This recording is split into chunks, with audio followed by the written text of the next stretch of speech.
നമസ്കാരം. നമ്മൾ 9ാം ക്ലാസ്സിലെ രണ്ടാമത്തെ ചാപ്റ്ററായ കെമിക്കൽ ബോണ്ടിങ് എന്ന പാഠമാണ് ഡിസ്കസ് ചെയ്തുകൊണ്ടിരിക്കുന്നത്. അയണിക് ബോണ്ടിങ് എന്നുള്ള സെക്ഷൻ നമ്മൾ കഴിഞ്ഞ ക്ലാസ്സിൽ കംപ്ലീറ്റ് ചെയ്തു. ഇന്ന് നമ്മൾ പഠിക്കാൻ പോകുന്നത് കോവാലന്റ് ബോണ്ടിങ്ങിനെ കുറിച്ചാണ്. നമുക്ക് ക്ലാസ്സിലേക്ക് കടക്കാം.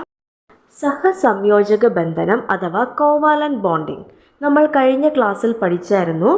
ആറ്റങ്ങൾ കെമിക്കൽ ബോണ്ടിങ്ങിൽ അഥവാ രാസബന്ധനത്തിൽ ഏർപ്പെടുന്നത് അവയ്ക്ക് സ്ഥിരത കൈവരിക്കാൻ വേണ്ടിയിട്ടാണെന്ന് നമ്മൾ കഴിഞ്ഞ ക്ലാസ്സിൽ പഠിച്ചായിരുന്നു. ഈ ക്ലാസ്സിൽ നമ്മൾ കോവാലന്റ് ബോണ്ടിങ് അഥവാ സഹസംയോജക ബന്ധനത്തെക്കുറിച്ചാണ് പഠിക്കുന്നത്. നമുക്ക് കുറച്ച് ഡയറ്റോമിക് മോളിക്യൂൾസിനെ പരിചയപ്പെടാം. ഏതൊക്കെയാണവ? Hydrogen, fluorine, chlorine, oxygen, nitrogen. ഏതൊക്കെയാണ്? Hydrogen, fluorine, chlorine, oxygen, nitrogen.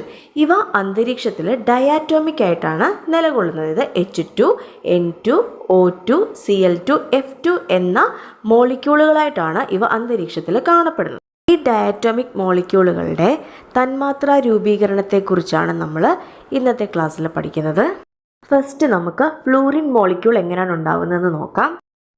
Fluorine periodic ടേബിളിൻ്റെ വലത് ഭാഗത്ത് കാണപ്പെടുന്ന ഒരു മൂലകമാണ്. ഒരു P ബ്ലോക്ക് മൂലകമാണ് fluorine. It's A non metal, ഒരു അലോഹമാണ്. ഫ്ലൂറിൻ്റെ അറ്റോമിക് നമ്പർ എത്രയാണ്? 9 ആണ്. ഇലക്ട്രോൺ വിന്യാസം 2, 7. അഷ്ടക ഇലക്ട്രോൺ സംവിധാനം ലഭിക്കാൻ ഒരു ഫ്ലൂറിൻ ആറ്റത്തിന് എത്ര ഇലക്ട്രോൺ കൂടി വേണം? ഒരു ഇലക്ട്രോൺ കൂടി ഉണ്ടെന്നുണ്ടെങ്കിൽ 2, 8 എന്നുള്ള അഷ്ടക ഇലക്ട്രോൺ സംവിധാനത്തിലേക്ക് ഫ്ലൂറിൻ എത്തും അല്ലേ? എത്ര ഷെല്ലുകളാണ് ഫ്ലൂറിൻ ആറ്റത്തിലുള്ളത്? 2 എണ്ണം. K ഷെല്ലും L ഷെല്ലും. K ഷെല്ലിൽ മാക്സിമം 2 ഇലക്ട്രോണിനെ ഫില്ല് ചെയ്തിട്ടുണ്ട്. L ഷെല്ലിൽ 7 എണ്ണത്തിനെയും ഫില്ല് ചെയ്തിട്ടുണ്ട്. ഒരു ഫ്ലൂറിൻ ആറ്റം മറ്റൊരു ഫ്ലൂറിൻ ആറ്റത്തിന് ഇലക്ട്രോൺ വിട്ടുകൊടുക്കാൻ സാധ്യതയുണ്ടോ? ഈ തന്മാത്രയിൽ അയോണിക ബന്ധനം സാധ്യമാണോ? 2 ഫ്ലൂറിൻ ആറ്റങ്ങൾക്കും അഷ്ടക സംവിധാനം നേടാൻ എന്തായിരിക്കും മാർഗം? കെമിക്കൽ ബോണ്ടിങ് ആണല്ലേ. ഒരു ഫ്ലൂറിൻ തന്മാത്രയിലെ 2 ഫ്ലൂറിൻ ആറ്റങ്ങൾ രാസബന്ധനത്തിൽ ഏർപ്പെട്ടിരിക്കുന്നത് ഇലക്ട്രോൺ ഡോട്ട് ഡയഗ്രത്തിലൂടെ നമുക്കൊന്ന് നോക്കാം. ഇവിടെ നോക്കുക, 2 ഫ്ലൂറിൻ ആറ്റങ്ങൾ തങ്ങളിലാണ് കെമിക്കൽ റിയാക്ഷനിൽ ഏർപ്പെടുന്നത്. ഓരോ ഫ്ലൂറിൻ ആറ്റത്തിന് ചുറ്റിനും എത്ര ഇലക്ട്രോണുകൾ വീതമാണുള്ളത്? നമുക്കറിയാം. ഇലക്ട്രോൺ ഡോട്ട് ഡയഗ്രത്തിൻ്റെ പ്രത്യേകത ഔട്ടർ മോസ്റ്റ് ഷെല്ലിലുള്ള ഇലക്ട്രോണുകൾ മാത്രമേ വരച്ച് കാണിക്കുള്ളൂ അല്ലേ. ഇവിടെ എത്തുന്നതുകൊണ്ട് 1, 2, 3, 4, 5, 6, 7 ഇലക്ട്രോണുകളാണ് ഓരോ ഫ്ലൂറിൻ ആറ്റത്തിന് ചുറ്റിനും ഉള്ളത്. അപ്പോൾ ഇവയ്ക്ക് 2 എണ്ണത്തിനും അവയുടെ ഒക്ടറ്റ് കംപ്ലീറ്റ് ചെയ്യാൻ വേണ്ടിയിട്ട്, ഇത് ഒക്ടറ്റ് ഇലക്ട്രോൺ കോൺഫിഗറേഷനിൽ എത്താനായിട്ട് 1 ഇലക്ട്രോണിനെയാണ് ആവശ്യമുള്ളത്. ആരും പരസ്പരം ഇലക്ട്രോണിനെ ട്രാൻസ്ഫർ ചെയ്യാനായിട്ട് തയ്യാറല്ല, വിട്ടുകൊടുക്കാൻ തയ്യാറല്ല. അപ്പോൾ പിന്നെ എന്താ മാർഗം? അടുത്ത് വരുന്ന 2 ഇലക്ട്രോണുകൾ തങ്ങളിൽ അങ്ങോട്ടും ഇങ്ങോട്ടും ഷെയർ ചെയ്യുക, പങ്കുവെക്കുക എന്നുള്ളത് മാത്രമേ മറ്റൊരു പരിഹാരമായിട്ടുള്ളൂ. അപ്പോൾ ആ സർക്കിളിന്, 2 സർക്കിളിനും കോമൺ ആയിട്ട് വരുന്ന ഭാഗത്ത് നോക്കിയേ 2 ഇലക്ട്രോണുകളെ അവിടെ കാണാം അല്ലേ. ഒരു പെയർ ഇലക്ട്രോണിനെ നിങ്ങൾക്ക് അവിടെ കാണാൻ സാധിക്കുന്നുണ്ടാവും. അങ്ങനെ ഒരു പെയർ ഇലക്ട്രോണിനെയാണ് ഷെയർ ചെയ്യുന്നത് എങ്കിൽ അവിടെ ഉണ്ടാവുന്നത് സിംഗിൾ ബോണ്ടാണ്. ഫ്ലൂറിൻ തന്മാത്രാ രൂപീകരണത്തിൽ ഇലക്ട്രോൺ കൈമാറ്റമാണോ പങ്കുവെക്കലാണോ നടക്കുന്നത്? പങ്കുവെക്കലാണ്, ഷെയറിംഗ് ആണ് നടക്കുന്നത് അല്ലേ. എത്ര ജോഡി ഇലക്ട്രോണുകൾ പങ്കുവച്ചു? 1 ജോഡി ഇലക്ട്രോണിനെയാണ് പങ്കുവച്ചത്.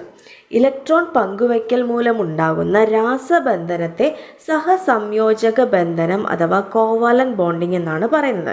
ഇലക്ട്രോൺ പങ്കുവയ്ക്കൽ മൂലമുണ്ടാകുന്ന രാസബന്ധനത്തെ സഹസംയോജക ബന്ധനം അഥവാ കോവാലന്റ് ബോണ്ടിങ് എന്ന് പറയുന്നു. ബന്ധനത്തിൽ ഏർപ്പെട്ട ഇലക്ട്രോണുകളെ സാധാരണയായി നാം ജോഡികളായാണ് പ്രസ്താവിക്കുന്നത്. ഫ്ലൂറിൻ തന്മാത്രാ രൂപീകരണത്തിൽ 1 ജോഡി ഇലക്ട്രോൺ പങ്കുവച്ചതിനാൽ ഇതൊരു ഏകബന്ധനമാണ്, അതായത് സിംഗിൾ ബോണ്ടാണ്. രാസബന്ധനത്തിൽ ഏർപ്പെട്ടിരിക്കുന്ന മൂലകങ്ങളുടെ പ്രതീകങ്ങൾക്കിടയിൽ ഒരു ചെറിയ വര കൊണ്ടാണ് ഏകബന്ധനം സൂചിപ്പിക്കുന്നത്. അപ്പോൾ സിംഗിൾ ബോണ്ടിങ്ങിന് എക്സാമ്പിളാണ് ഫ്ലൂറിൻ ആറ്റം F2. നമുക്ക് ഹൈഡ്രജൻ്റെ കേസ് ഒന്ന് എടുക്കാം. ഹൈഡ്രജൻ്റെ അറ്റോമിക് നമ്പർ Z=1 ആണ്. ഇലക്ട്രോണിക് കോൺഫിഗറേഷനും 1. അതിലാകെ 1 ഇലക്ട്രോണേ ഉള്ളൂ. അപ്പോൾ 2 ഹൈഡ്രജൻ ആറ്റങ്ങൾ തങ്ങളിൽ അടുത്തടുത്ത് വരുമ്പോൾ അവ എന്ത് ചെയ്യുന്നു?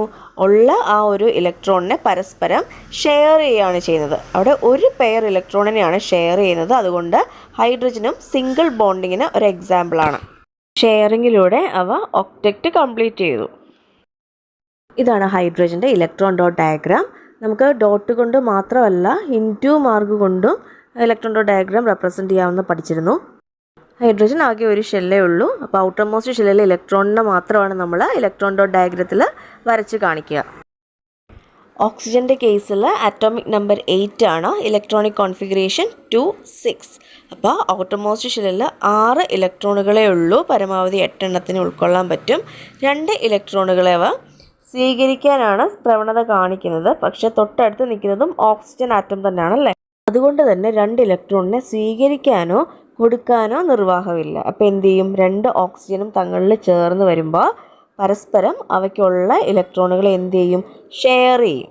ഷെയർ ചെയ്യുന്നതിൻ്റെ ഫലമായിട്ട് 2 പേർക്കും ഒക്ടക്റ്റ് കംപ്ലീറ്റ് ചെയ്യാൻ പറ്റും. അല്ലെ, ഔട്ടർ മോസ്റ്റ് ഷെല്ലിൽ 8 ഇലക്ട്രോണുകളെ ഒക്കെ കിട്ടുന്നുണ്ട് 2 പേർക്കും.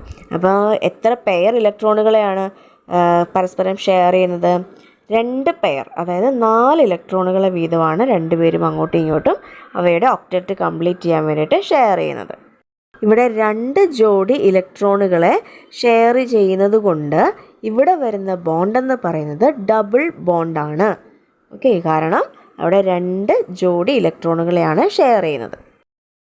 ഇതാണ് ഓക്സിജൻ്റെ ഇലക്ട്രോൺ ഡോട്ട് ഡയഗ്രാം.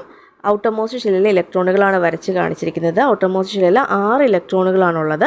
ഈ 2 എണ്ണം വീതം 2 ഓക്സിജൻ ആറ്റത്തിൽ നിന്നും ഷെയറിങ്ങിൽ ഏർപ്പെടുന്നുണ്ട്. അങ്ങനെ ടോട്ടൽ 4 ഇലക്ട്രോണുകളാണ് പരസ്പരം ഷെയർ ചെയ്യപ്പെടുന്നത്. O2 മോളിക്യൂൾസിൻ്റെ ഫോർമേഷനിൽ double ബോണ്ടാണുള്ളത്. അടുത്തത് നൈട്രജൻ ആണ്. നൈട്രജൻ്റെ അറ്റോമിക് നമ്പർ 7 ആണ്, ഇലക്ട്രോണിക് കോൺഫിഗറേഷൻ 2 5. ഔട്ടർ മോസ്റ്റ് ഷെല്ലിൽ 5 ഇലക്ട്രോൺ ആണുള്ളത്. ഒക്ടറ്റ് കംപ്ലീറ്റ് ചെയ്യാൻ വേണ്ടിയിട്ട് 3 ഇലക്ട്രോണിനെ കൂടെ ആവശ്യമുണ്ടല്ലേ. അപ്പോൾ 2 നൈട്രജൻ ആറ്റങ്ങൾ തങ്ങളിൽ ചേർന്ന് വരുമ്പോൾ എന്ത് സംഭവിക്കുന്നു? 2 പേരും 3 ഇലക്ട്രോണുകളെ വീതം പരസ്പരം ഷെയർ ചെയ്യുന്നു. അതായത് ടോട്ടൽ 6 ഇലക്ട്രോണുകളെയാണ് അവ പങ്കുവെക്കുന്നത്. അതായത് 3 പെയർ ഇലക്ട്രോണുകളെ. അതുകൊണ്ട് തന്നെ ഇവിടുത്തെ ബോണ്ട് ഏതാണ്? ട്രിപ്പിൾ ബോണ്ടാണ് N2-നുള്ളത്. ഇതാണ് നൈട്രജൻ്റെ ഇലക്ട്രോൺ ഡോട്ട് ഡയഗ്രാം. നൈട്രജൻ്റെ ഔട്ടർ മോസ്റ്റ് ഷെല്ലിൽ 5 ഇലക്ട്രോണുകളാണുള്ളത്. 5 എണ്ണത്തിനെ ഡോട്ട് യൂസ് ചെയ്ത് റെപ്രസെൻറ്റ് ചെയ്തിട്ടുണ്ട്. ഒക്ടക്റ്റ് കംപ്ലീറ്റ് ചെയ്യാനായിട്ട് 3 എണ്ണം കൂടെ ആവശ്യമുണ്ട്. അപ്പോൾ 2 അടുത്തടുത്ത് വരുന്ന നൈട്രജൻ ആറ്റങ്ങൾ തങ്ങളിൽ 3 എണ്ണം വെച്ചിട്ട് 6 എണ്ണത്തിന് ഷെയർ ചെയ്യുന്നുണ്ട്. അവിടെ ട്രിപ്പിൾ ബോണ്ടാണ്. 3 പെയേഴ്സ് ഓഫ് ഇലക്ട്രോൺസിനെ ഷെയർ ചെയ്യുന്നതുകൊണ്ടാണ് അവിടെ ട്രിപ്പിൾ ബോണ്ട് വന്നിരിക്കുന്നത്. അടുത്തത് ക്ലോറിൻ ആറ്റമാണ്. ക്ലോറിൻ്റെ അറ്റോമിക് നമ്പർ 17 ആണ്, ഇലക്ട്രോണിക് കോൺഫിഗറേഷൻ 2 8 7. ഇവിടെ 1 ഇലക്ട്രോണിനെ കൂടെ കിട്ടിയാലേ ക്ലോറിൻ്റെ ഒക്ടക്റ്റ് കംപ്ലീറ്റ് ആയി 288 എന്ന കോൺഫിഗറേഷനിൽ എത്തുള്ളൂ. അപ്പോൾ തൊട്ടടുത്തുള്ള ഒരു ക്ലോറിൻ ആറ്റവുമായിട്ടാണ് കെമിക്കൽ ബോണ്ടിങ്ങിൽ ഏർപ്പെടുന്നതെങ്കിൽ അവ തങ്ങളിൽ അടുത്ത് വരുമ്പോൾ അവയുടെ ഔട്ടർ മോസ്റ്റ് ഷെല്ലിലുള്ള ഓരോ ഇലക്ട്രോണുകളെ വീതം പരസ്പരം പങ്കുവയ്ക്കുന്നു. അങ്ങനെ 2 ക്ലോറിൻ ആറ്റത്തിനും ഔട്ടർ മോസ്റ്റ് ഷെല്ലിൽ 8 ഇലക്ട്രോണുകളെ വീതം കിട്ടുകയാണ്. അങ്ങനെ Cl2 എന്ന് പറയുന്ന മോളിക്യൂൾ ഫോം ചെയ്യുന്നു. ഇവിടെയും ഓരോ ജോഡി ഇലക്ട്രോണുകളെ ഷെയർ ചെയ്യുന്നത് കൊണ്ട് സിംഗിൾ ബോണ്ടാണ് ഫോം ചെയ്യുന്നത്. ഏക ബന്ധനമാണ് ക്ലോറിൻ ആറ്റങ്ങൾക്കിടയിലുള്ളത്. ഇതാണ് ക്ലോറിൻ്റെ ഇലക്ട്രോൺ ഡോട്ട് ഡയഗ്രാം. ഇവിടെ ഔട്ടർ മോസ്റ്റ് ഷെല്ലിൽ 7 ഇലക്ട്രോണുകളാണുള്ളത്. ഒക്ടറ്റ് കംപ്ലീറ്റ് ചെയ്യാൻ വേണ്ടിയിട്ട് 1 ഇലക്ട്രോണിനെ ആവശ്യമുണ്ടല്ലേ. അപ്പോൾ ഓരോ ഇലക്ട്രോണുകൾ വീതമാണ് അവിടെ ഷെയറിങ് നടക്കുന്നത്. ഓരോ ജോഡി ഇലക്ട്രോണുകളെ പങ്കുവെക്കുന്നത് കൊണ്ട് Cl2-ലുള്ളത് സിംഗിൾ ബോണ്ടാണ്. ഈ പേജിൽ ക്ലോറിൻ്റെ അറ്റോമിക് നമ്പർ 17 തന്നിട്ട് അതിൻ്റെ ഇലക്ട്രോൺ വിന്യാസം എഴുതാൻ പറഞ്ഞിരിക്കുകയാണ്. 2 8 7 എന്നുള്ളതാണ് ഇലക്ട്രോൺ വിന്യാസം. നമ്മളത് പറഞ്ഞു കഴിഞ്ഞു. ക്ലോറിനെ നമ്മൾ ഡിസ്കസ് ചെയ്തതാണ്. ഓക്സിജൻ്റെയും നൈട്രജൻ്റെയും ഇലക്ട്രോൺ ഡോട്ട് ഡയഗ്രാം ഇവിടെ വരച്ച് കാണിച്ചിട്ടുണ്ട്. അത് നോക്കി മനസ്സിലാക്കുക. നമ്മളിവിടെ പഠിച്ചതിൽ വെച്ചിട്ട് പലതരം ഇലക്ട്രോൺ ബോണ്ടുകളാണ് നമ്മൾ പഠിച്ചതല്ലേ. അപ്പോൾ 2 ജോഡി ഇലക്ട്രോണുകൾ പങ്കുവെച്ചുണ്ടാകുന്ന സഹസംയോജക ബന്ധനമാണെങ്കിൽ അതിനെ ദ്വിബന്ധനം അഥവാ ഡബിൾ ബോണ്ട് എന്ന് പറയും. 3 ജോഡി ഇലക്ട്രോണുകൾ പങ്കുവെച്ചുണ്ടാകുന്ന സഹസംയോജക ബന്ധനത്തെ ത്രിബന്ധനം അഥവാ ട്രിപ്പിൾ ബോണ്ട് എന്ന് പറയുന്നു. ഓക്സിജൻ തന്മാത്രയിൽ ദ്വിബന്ധനവും നൈട്രജൻ തന്മാത്രയിൽ ത്രിബന്ധനവുമാണെന്ന് നമ്മൾ പഠിച്ചല്ലേ. ഇവയെ പ്രതീകം ഉപയോഗിച്ച് എങ്ങനെ സൂചിപ്പിക്കാമെന്ന് നമ്മൾ പഠിച്ചു കഴിഞ്ഞു. നമ്മൾ ഈ പഠിച്ച കാര്യങ്ങളെല്ലാം കൂടെ ക്രോഡീകരിച്ചൊരു ടേബിളാക്കി നമുക്കൊന്നുകൂടെ പറഞ്ഞു നോക്കാം. F2-ൽ പങ്കുവെക്കുന്ന ഇലക്ട്രോൺ ജോഡികളുടെ എണ്ണം എന്ന് പറയുന്നത് 1 ആണ്. ജോഡികളുടെ എണ്ണമാണ് 1. രാസബന്ധനം ഏകബന്ധനം വരും. Cl2-ലോ പങ്കുവെക്കുന്ന ഇലക്ട്രോൺ ജോഡികളുടെ എണ്ണം 1 തന്നെ. അവിടെയും സിംഗിൾ ബോണ്ടാണ്. O2-ൽ പങ്കുവയ്ക്കുന്ന ഇലക്ട്രോൺ ജോഡികളുടെ എണ്ണം 2 ആണ്. അതുകൊണ്ട് തന്നെ ഡബിൾ ബോണ്ടാണ്. ഇനി N2-ൽ പങ്കുവയ്ക്കുന്ന ഇലക്ട്രോൺ ജോഡികളുടെ എണ്ണം 3 ആണ്. അവിടെ രാസബന്ധനം എന്ന് പറയുന്നത് ട്രിപ്പിൾ ബോണ്ടാണ്. ഹൈഡ്രജനിലും ഏകബന്ധനമാണ്. അവിടെയും ഓരോ ജോഡി ഇലക്ട്രോണുകളെയാണ് പങ്കുവയ്ക്കുന്നത്. അപ്പോൾ ഇന്നത്തെ ക്ലാസ് ഇവിടെ കഴിഞ്ഞിരിക്കുകയാണ്. ക്ലാസ് എല്ലാവർക്കും മനസ്സിലായി, ഇഷ്ടപ്പെട്ടു എന്നുണ്ടെങ്കിൽ സപ്പോർട്ട് ചെയ്യുക. താങ്ക്